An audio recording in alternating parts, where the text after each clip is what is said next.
Okay, so I think we can start. So the idea is to today complete SORM. Today is the third lecture we are going to discuss on SORM, and the idea is to complete it, get done with this SORM business by today, so that from the next lecture I can start, or we can start, simulation based approach for reliability analysis. So before proceeding, I did not mention it earlier, but let me mention that this SORM and SORM, you can think of it as non-sampling based approaches for reliability, or sometime analytical, although there is some approximation, not exactly analytical, but analytical way of solving reliability problems. So you can imagine it like that. And this is kind of the first basket of methods for solving reliability. So the idea is to today finish this first basket so that we can proceed with the second basket from the next lecture. Homework 2 will be uploaded today.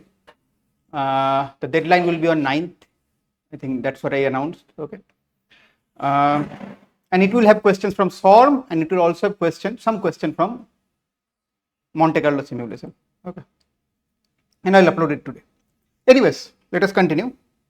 So we were talking about SORM, and in SORM the last thing that we derived was that if Z alpha is equal to beta minus 1 by 2 summation over n kappa n t n tilde square. So if Z alpha is basically a Z vector projected onto the alpha axis, and alpha is basically your axis along the direction of the gradient vector. So if Z alpha is equal to this beta minus whatever we derived last time, then this is basically denoting that this is my limit state, right? And this is what we did last time.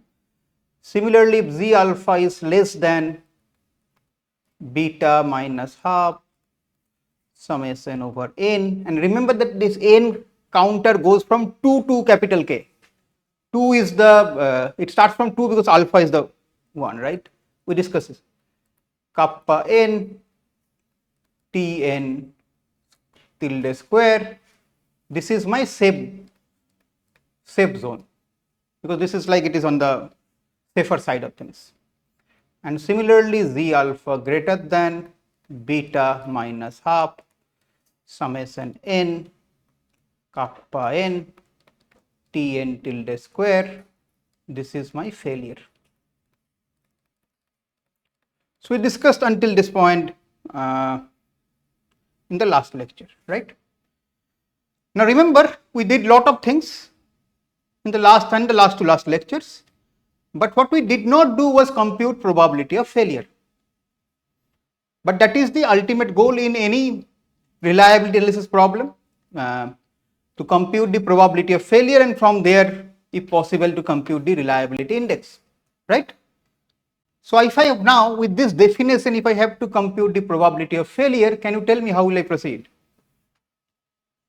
How will we proceed the probability of computation of probability of failure from the fundamental definition of PL?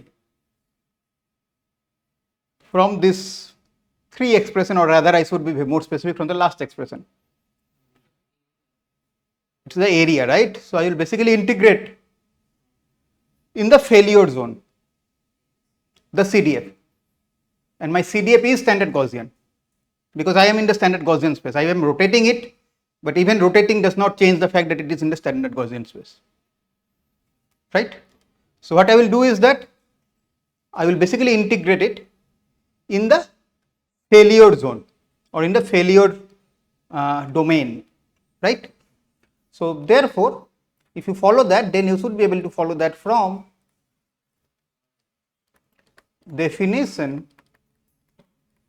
My probability of failure P of f will be equal to integration k minus 1 integration So in the failure zone, right? And failure zone is beta minus that term to infinite. So my limit should be beta minus half summation over n kappa n Tn tilde square to infinite, right? And what is the real why? Okay, let me finish it and then I'll ask. And then I will have 2 pi to the power half exponential of minus z alpha square by 2 dz alpha, and then 2 pi to the power minus k minus 1 by 2 exponential of minus half summation over n Tn square d t tilde. T tilde is the vector of Tn tildes. Okay, so Tn, so T2 tilde, T3 tilde, T4 tilde until Tk tilde, right? And T1 is basically your Z alpha, which is sitting in the first expression, right? Go through this expression, spend a few seconds at least, and let me know, or rather, can you explain to me what the integration limits are denoting? Or rather, what am I doing here? What am I doing here in this expression? Have the curve and we take a strip and we integrate from like which is the lower limit, the curve is the lower limit, that is beta minus alpha, and then we expand it in alpha direction till infinite, and for other direction as well because it In other direction, what is the limit? which is No, what is the limit? Integration limit. That is my question. In the alpha direction, I can understand the limit. In other direction, it is from minus infinite to plus infinite. That's what I have written. I mean, when I say real in the dimension of k minus 1, that is because it's a k minus 1 dimensional integration, and real means minus infinite to plus infinite. So why is that limit? Can you explain that limit? Think about it. What is alpha or z alpha? It is normal direction. So that means what is t tilde? All of those are in the tangential plane. So in that plane, whether you go anywhere, you will not, that will not influence your probability of failure because it's at that point, no matter where you go in that tangential plane. So that's why for the tangential plane, the integration is from minus infinite to plus infinite. Whereas in the normal direction, now you are in the business because then that condition, the third condition above holds. So that means you will integrate it from beta minus whatever it is to infinite. So fundamentally you are integrating a multivariate or k-variate Gaussian separated into one dimensional and k minus one dimensional. The one dimensional one is along alpha, so that limit holds. For the others, it goes from minus infinite to plus infinite. That is essentially what we are doing. So I'll repeat it once more, what we are doing. So essentially, if I have to find the probability of failure, I should integrate my PDF in the failure zone. Now my PDF, my input is a k dimensional input. So my PDF is a k variate PDF, which means I should integrate over this k. So I should have k integrals. So out of this k integral, one is z alpha, others are t. Now this t is the tangential plane to the curve, the limit set. So that I will integrate from minus infinite to infinite, all possible values I will integrate over that. Whereas z alpha I will integrate from in the failure zone, so beta plus minus whatever to infinite. So that is essentially what I am doing here.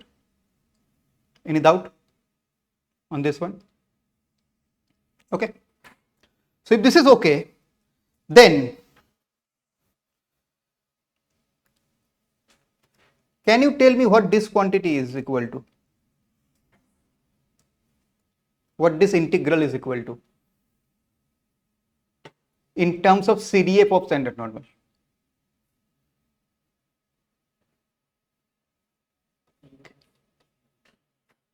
what is this quantity equal to? Phi of what? Beta. Phi of beta minus whatever saying would have been from minus infinity to that point. 1 minus phi of whatever you said, right? And what is, okay, let's call that quantity as k. Just, I will not write it k, but just for the explanation.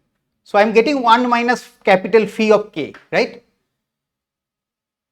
Will you agree with me if I said, say 1 minus capital phi of k is equal to phi of minus k? 1 minus capital phi of k is equal to phi of, capital phi again, of minus k. Will you agree? Because of the symmetry. Because standard normal distribution is symmetric, that's why it happens. I'll also draw it to try to explain it. So you are suppose here, right?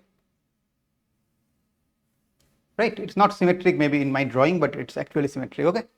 So in this case we are trying to find out this,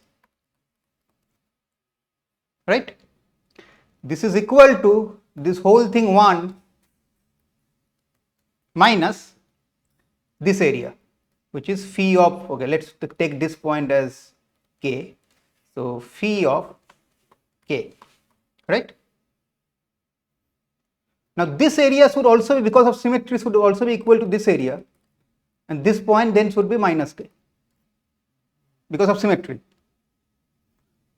And this area should be equal to this area. So therefore this should also be equal to phi of minus k, something like that, right? Clear? And this is only happening because of the symmetry, otherwise it's not for all distribution. It's only for standard Gaussian because the mean is at 0. So it's actually, if it was not standard Gaussian, then also it will not hold, because then it is not symmetric about the y-axis. In this case, because the mean is 0, so it's symmetric about the y-axis. So that's why you are getting this property. Okay? Okay? Okay. So this was just for explanation. Let us, so then from that, can I not write it as capital phi of minus beta plus 1 by 2 summation n is equal to 2 to capital K kappa n Tn the square, right? This is equal to that same thing, because this is equal to 1 minus phi of that, which is equal to phi of minus. Okay. So what am I getting now? P is equal to, so therefore this one, let me box it out, this was for explanation. So therefore P of f is equal to integration over k minus 1 capital phi minus beta plus half summation n is equal to 2 to capital K kappa n Tn tilde square, right? This is the CDF which was sitting inside, multiplied by 2 pi to the power minus k minus 1 by 2 multiplied by exponential minus half summation n is equal to 2 to capital K Tn tilde square d Tn tilde, right? I have done nothing else, just the inner integration I have represented it in terms of capital phi. Okay, clear? Now, and this thing I will prove later. Now I am giving you an identity or rather an approximations, and this approximation only holds when beta is much greater than epsilon. Only in that case it will hold, but let me give that.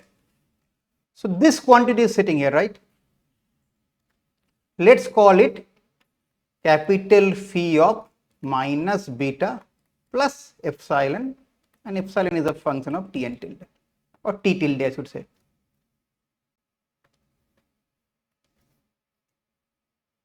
T tilde.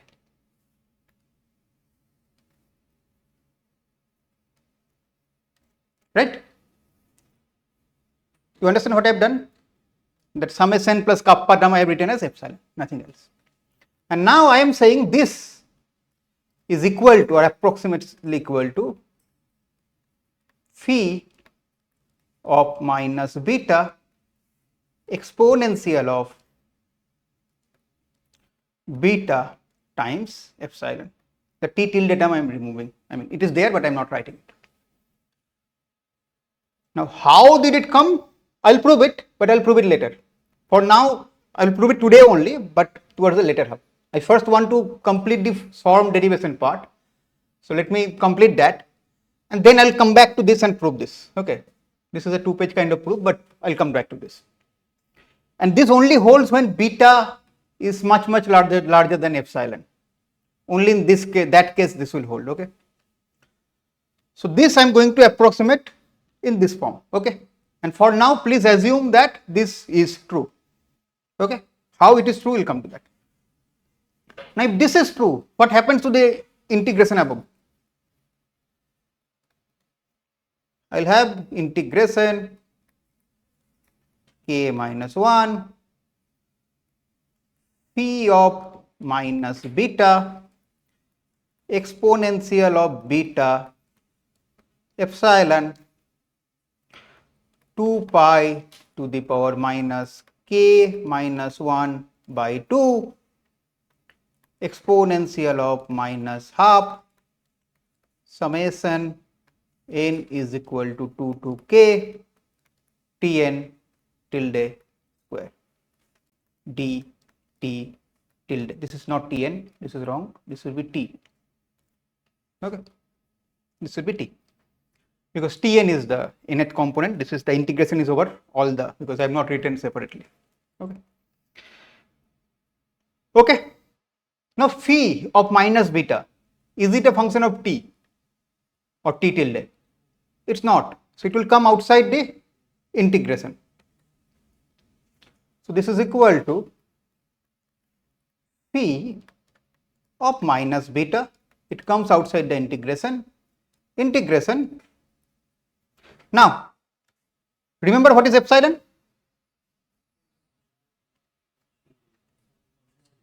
Half summation k kappa n tn, that thing, right? So, I see a exponential here. I see a exponential here, and I see a exponential here. What happens if I combine those? What will happen if I combine those? What will I get? 0. So, let us see. Remember, this product of 2 epsilon is summation of that. So, it will become summation, that much too we know. So, exponential. So, let us write the second term first, which is minus half summation, that is the easy one, right? Minus half summation over n, sorry, tn tilde square. That is my second term, right? That is the second term, second exponential term, that is inside. What is the first term? Plus beta multiplied by epsilon. And what is epsilon? So, half is there, so beta by 2. Then summation n kappa n tn tilde square, right? Multiplied by 2 pi to the power minus k minus 1 by 2 dt tilde. Okay.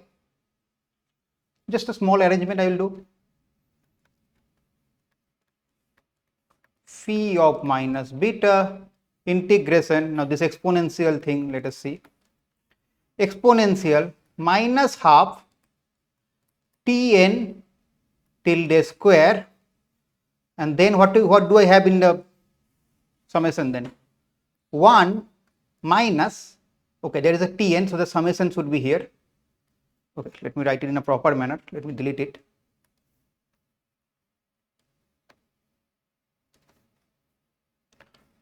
So minus half summation n is equal to 2 to k 1 minus beta kappa n, right? Clear? 2 pi to the power minus k minus 1 by 2 dt tilde. Can you tell me what this integration will be equal to? Now I don't want this integration. Can you tell me what will it be equal to? Or at least how will you approach this integration? Think about it carefully. If that 1 minus beta kappa n was not there, suppose that beta is equal to 0 or kappa n is equal to 0, let's say, then that will be equal to standard Gaussian. So you will get 1. But now you have a product term sitting inside. So what will you do? You will do a simple change of variable. You will assume square root of 1 minus beta kappa n times Tn is equal to Vn. And from there you will write this dt in terms of dv. And if you do that, because that term square root of 1 minus beta times kappa n, you are assuming that when you take dt, it will come to the denominator. It will come to the, there's a coefficient, right? And then you will end up with a standard Gaussian multiplied by that term. So when you do that, you will end up with the phi of minus beta, and by the way, this you will get for each of the n, and these are sitting inside the exponential. So that means it will become product n is equal to 2 to k 1 minus beta kappa n to the power minus 1 by 2. You understand why is it 1 by 2? You understand why is it minus? Because it will go to the denominator. That's why it's minus. And this is what you will get. This is known as Bruitung's formula. Bruitung developed it. Or this is the expression that you will use for writing the code for second order reliability method. There are other second order reliability methods also. And all of that stems from how are you approximating this thing. This approximation I showed you, this approximation gives you this. If you do some other approximation, you can get some other SORM also. But we will do only the Bruitung one, and Bruitung's formula is this one. So that means this is your SORM. This is the final expression for second order reliability method. Okay. So what are you doing essentially after this 2 days and 20 minutes, 25 minutes kind of thing? 2 lectures and 2.5 lectures. What have we done? Essentially what we have done is very simple. If kappa is equal to 0, that means there is no curvature, right? In that case, that should give me the same result as the form. Am I not getting that? I am. So essentially what we have done is that we have come up with a formula that allows you to correct the result that you get by form, because it is like a correction factor. You first need to solve form, that will give you phi of minus beta, and then all you need to do is correct it with the curvature information, and not just any curvature. This expression is in terms of principal curvature. Remember that kappa was the principal curvature, K was the matrix. We did eigenvalue decomposition, and from there we arrived at kappa, which is the principal curvature. So essentially SORM allows you to update your result that you get from form by multiplying it with a factor, and that factor is a function of the curvature. So now think of the algorithm. How will it work? Once you have your beta, you will find out your kappa, and then you will use this formula. So the majority of the time will go behind form only, because it has that optimization loop. Beta you find out by solving an optimization problem. Z star is equal to that minimization problem, right? So majority of time still goes for solving form. Once you have obtained form, you need to find this kappa, and that will have some computational cost, and then you will find this product, multiply it, and that's your result.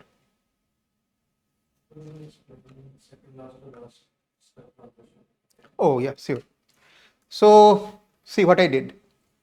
If you assume that 1 minus beta kappa n to be equal to 1, then it's a standard Gaussian, right? That you agree?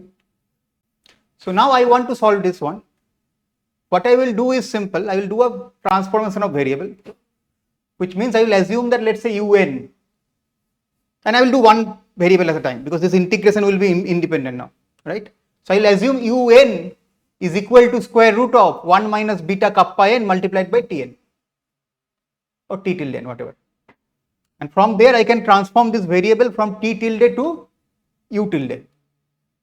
And when I do that, because this factor was there, right, square root of 1 minus kappa and that thing, that will come to the denominator. And this was happening for one integration, right? So it will happen n times. When you do n times, you will get 1 by 1 by 1 by 1 by square root of each of that. So that will end up with that to the power of minus 1 by 2, and then obviously there is k. So essentially that is what is happening. Okay. Okay.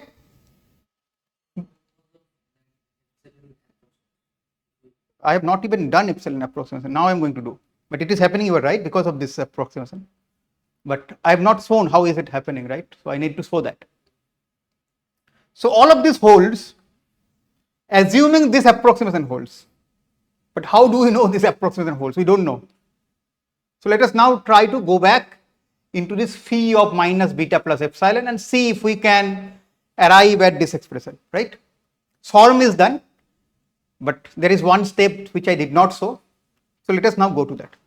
And there is a reason I did not show that step, by the way, because I am okay if I don't complete that step today, but I am not okay if I don't complete the SORM algorithm today. So that's why I did that step jump and came here, because it is possible I might not be able to do that by today. But let's see, let us at least try. Okay. So what is happening is, this is kind of the additional factor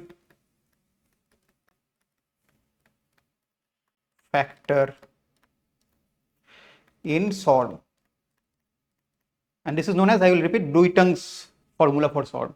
There is other formulas also. Okay, Bruitung, I think Breitung, something like that. Okay.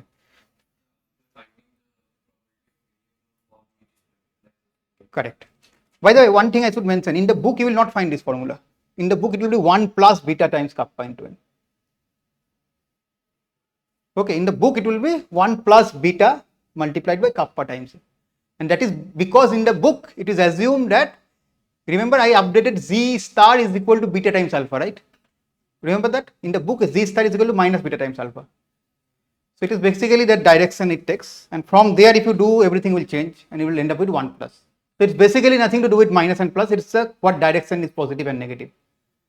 So from there it is coming, okay. So in the book the formula that we will get for Bruitung is 1 plus beta times kappa, and that means kappa direction is opposite, and that is happening because beta direction or alpha direction was opposite. So it is coming from there. Even for the form algorithm, we realized in the book it is minus beta times alpha. I did beta times alpha. Okay, both are fine. There is nothing wrong with that, as long as you are consistent with the notation. That's all. Okay. Now in all of this, we ended up with something like this: phi of minus beta plus epsilon, and I approximated it as phi of minus beta exponential of beta epsilon. Okay, this is what I did, and we will like to prove this. Okay, we will like to prove this quantity. Okay, consider, so this is what I want to prove, by the way. So consider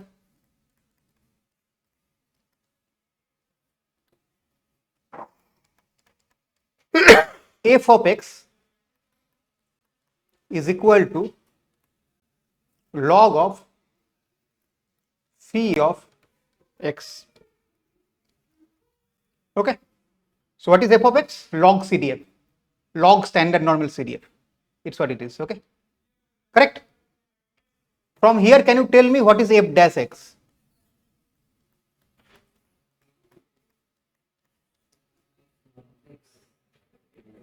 One by capital phi x multiplied by, that is phi f, PDF, small phi. So from here, this is equal to phi of x by phi of x, because derivative of this CDF gives you PDF. So that is what I have used, right? We'll use this, so I'm doing this. Okay. Now we'll look into the expression that I want to prove.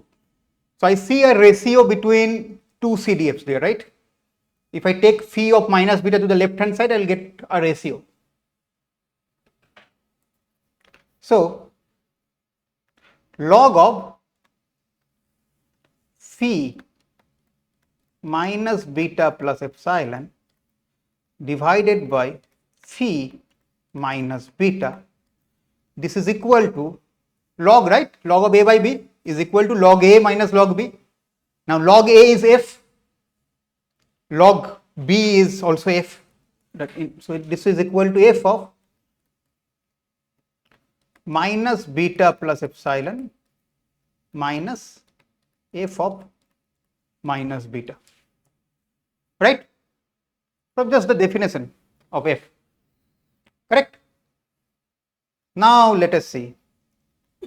Will you agree with me if I write it in this form? Integration of f dash minus beta plus u du, and this goes from 0 to epsilon. Will you agree with this?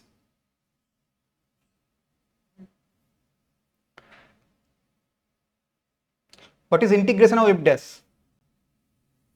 F, right? And then substitute those two values. Will you not end up with the expression above? Right? Simple. And now, what is f dash? I already have derived f dash. Phi of x by capital phi of x, right? Any doubt on this last expression? Everyone, the last expression is clear? Remember, f dash is df by dx. Therefore, f is equal to integration of f dash. That's what I've used. Okay. So then we know this expression. So I'm going to put it here. What will I get if I put it here? This is equal to integration 0 to epsilon. F dash is equal to phi by capital phi. So phi by capital phi, phi of minus beta plus u divided by capital phi of minus beta plus u du, right? And now this term I am going to give it a name. Let us call it m. So integration 0 to epsilon m, and m is function of u and beta. So u semicolon beta du. Any idea why I wrote semicolon and not comma? Because the integration is over u. So u is like a variable, beta is like a parameter. Because you are integrating over the variable, right? So in that sense I did it. And this is, by the way, I'm just giving a name, that phi by phi is equal to m. That's all I'm saying. Okay. Clear? What? This one? Okay. Let's forget about the top one. Do the bottom one. First do the integration. What will you get if you do the integration? Don't put the limit. Integration of f dash is equal to f of minus beta plus u until I put the limit. It is f of minus beta plus u, right? Now put the limit. F of minus beta plus epsilon minus f of minus beta. Too simple. So that's why you are thinking in a more complex way. It is, so simple you are thinking that no, this cannot be this simple. Right? Yeah, correct. Correct. Okay. Okay. Okay. So now I will come to this aim of u comma beta. And now I will approximate it. Aim of u semicolon beta. Right? Are you okay if I write it like this?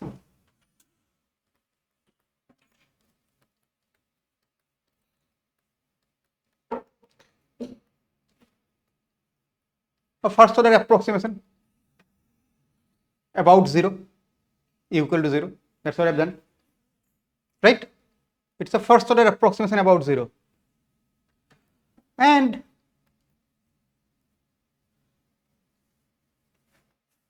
you have to keep in mind that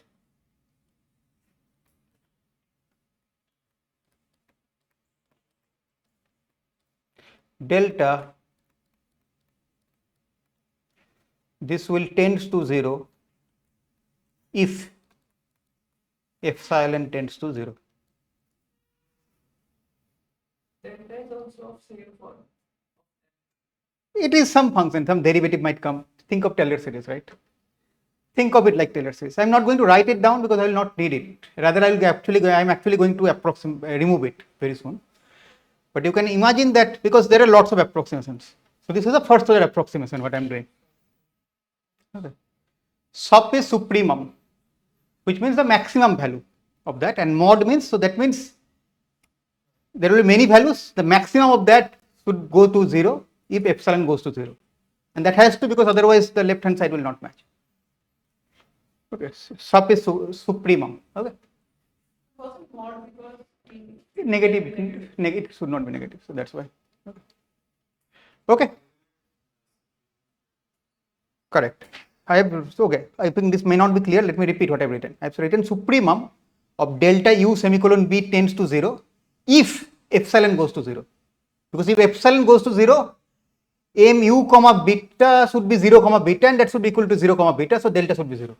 So as simple as that. Okay. So this is a mathematical way of writing things, so I wrote it. Okay, but ultimately it's nothing. Okay. Clear? So now let us integrate both sides. If I integrate both sides, integration of m u semicolon beta, and it will go from 0 to epsilon, is equal to integration of epsilon semicolon beta, okay, plus delta integration will also come. So that will give you a error of the order epsilon times supremum of 0 less, same thing. So this will be, basically I am going to ignore that. So that's why I wrote that, because even after integration you will get it like that. So that is the order of computer, so order of error rather, and that I am going to ignore. So that's why I am doing all of this. Fundamentally what I have done is that I have taken integration of left and right hand side. Okay. Okay. What I am getting. And now what is the left hand side? What is the left hand side? That's the definition I have derived above, right? So that is equal to log of phi beta minus epsilon by log of, by phi of beta, right? So this is equal to log of phi minus beta plus epsilon divided by phi minus beta. Okay. Okay, one thing I missed. Can you tell me what? I should write du, right? And what am I integrating over? Okay, so now this m0 semicolon b, is it a function of u? So it will come outside. And now let us give it a new name r of beta, because it's not a function of. So this is equal to m0 semicolon beta, and then du will become u epsilon minus 0 epsilon,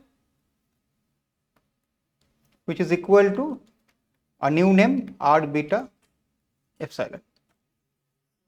Why we did this way? Why not directly from the integration?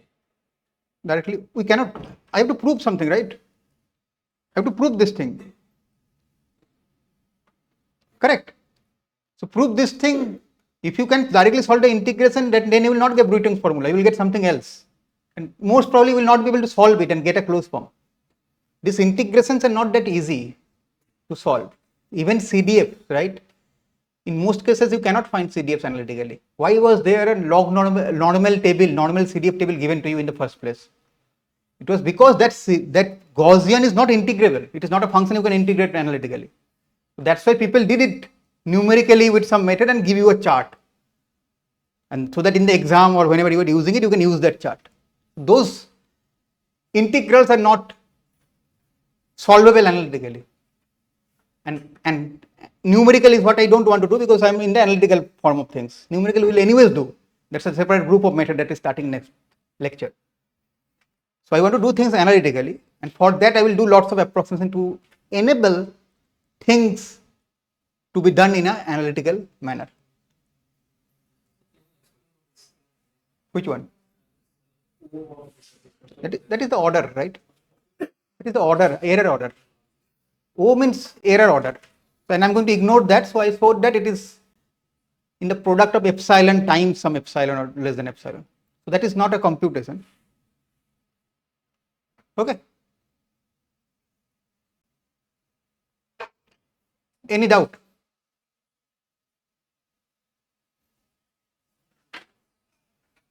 Any doubt on this? This is fine. Okay. So after all of this, what have we arrived at? This log I can take to the right hand side, and phi of minus beta also on the right hand side. What will I get? Phi of minus beta plus epsilon is equal to phi of minus beta exponential of r beta times epsilon. Right? Is this same as what we wanted to prove? So you can understand that now my focus will be on r beta, and somehow I have to prove that r beta I can approximate as beta. So there are multiple layers of approximation that are happening. And so what can you assume, what can you expect with SORM? It will not be exact. I am doing approximation at left, right and center, right? I started with second order, that's an approximation. I did lots of approximation to arrive at S, right? After that I am saying, okay, I will now find out this thing, okay, let us approximate this. Even there I am saying, no, I will not work with R on beta, it's difficult, I will work with beta. So R beta is to have to prove now beta. So you can understand that there are lots of approximations that were done, and rightly so, because this was derived in 1978, 1982 and all those times. Those times these computers were not there. Computers were there, but they were not accessible to everyone. So how are you going to solve a reliability problem when you do not have computer? You cannot. So that's why you need things to be done where you can do things analytically. Curvature you can actually compute analytically in many cases, right, for a curve. And that is why this were done. When I go to the simulation method next, you will realize nothing can be done on there is no derivation. Or even if there is derivation, everything is coding. Okay. And form and solve, if you want, you can do over pen and paper also, because they generally converge in 5 to 10 iterations. So 5 to 10 iterations you can do in pen and paper. MCS you need to evaluate it 1 million times, so forget about it. So that's the difference. Okay, so these approximations are there because they are needed. Without that you cannot do anything. Okay. So So now what is R of B? Remind me, what is R of B? Beta. What is R of beta? If I'm not wrong, phi by phi, something like that. I forgot, let me see. M of 0 I know, but what is M there, right? So I will put U equal to 0. So phi of minus beta divided by capital phi of minus beta, right? From the top expression on the phi of minus beta by capital phi of minus beta, right? This is what R of B is, because R of B is M of 0 comma beta or 0 semicolon beta, and M by definition is that term at the top, right? Okay. And now I have to work with this, and I will work with it. What will I work with? Okay.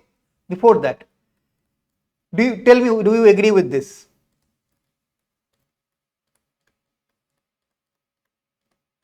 Do you agree with this? What did I do? I changed minus to plus in the numerator. In the denominator, I did not do because of symmetry. Again, the same logic. It is symmetric about 0. So plus beta minus beta, the magnitude will be same. Okay. Capital phi will not be same because it's the area. So that I can do. Okay. Now phi of beta, I will not touch. Okay. What I will work with is capital phi of minus beta now. See, I told you it is possible that I will not be able to do it today, but I am almost done. So consider capital phi of minus beta. This is equal to what in integration term? Integration minus infinity to minus beta, which is equal to beta to infinite. Beta to infinite. And then you have a phi of u du, right? Now again, one more trick. Phi dash of u by u du. Can you tell me what I done? Take phi of u and take a derivative of that. What will happen? 1 by root 2 pi will stay as it is. Exponential of minus terms will stay as it is. But because inside the exponential, whatever is there, you will use, because of chain rule, you will take derivative of that. So that will give you half times 2 times u. Half and half will cancel out.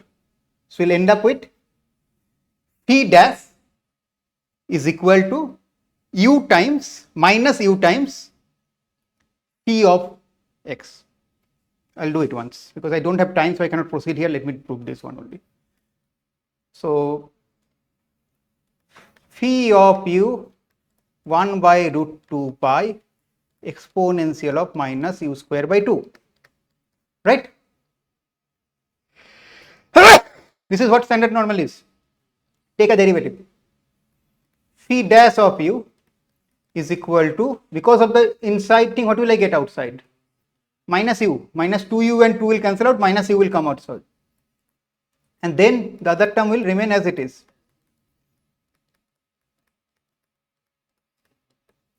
And this term is what? So now check what I have done. So phi of u is equal to phi dash of u minus by u with a negative sign, right? So I'll stop here. I have 1 minute. But do you understand? Can you guess what am I going to do next?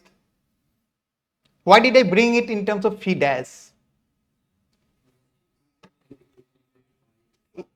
Integration by parts, someone was saying, right? I'm going to do integration by parts of that. And that then when I do integration of phi dash, I will recover phi. So that's why I did that. So let us do integration by parts. I have what, 1 minute? Let us use that. So phi of minus beta is equal to, so the minus sign will remain as it is, 1 by u and then integration of phi dash u du, which will give me phi u.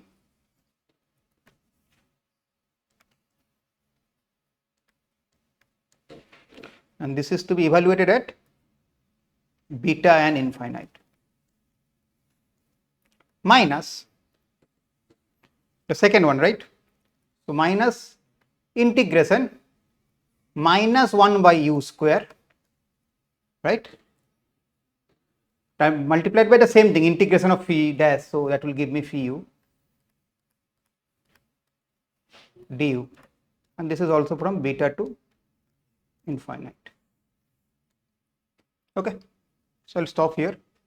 We'll start with this integration, and again I will approximate the second term, and that will actually give you that r thing actually. So the second term I'll do some upper bound, lower bound things, and that will actually give you that thing. But okay, let me ask one question and then we'll stop. So will you agree to me if I say that integration of 1 by u square phi u du is greater than or equal to 0? Will you agree if I say integration of 1 by u square, the negative sign I am taking outside, so 1 by u square phi u du from beta to infinite is greater than equal to 0? Will you agree to that? Why? I am using a property. What property? Integrand of positive quantity in a positive range is positive. Correct. So phi u is your CDF, PDF, so that is positive, greater than or equal to 0. U square is positive, and beta to infinite is a positive range. So we'll end up with a positive thing. So from there we'll put greater than or equal to 0, and that will give me r. We'll do it next time. Okay.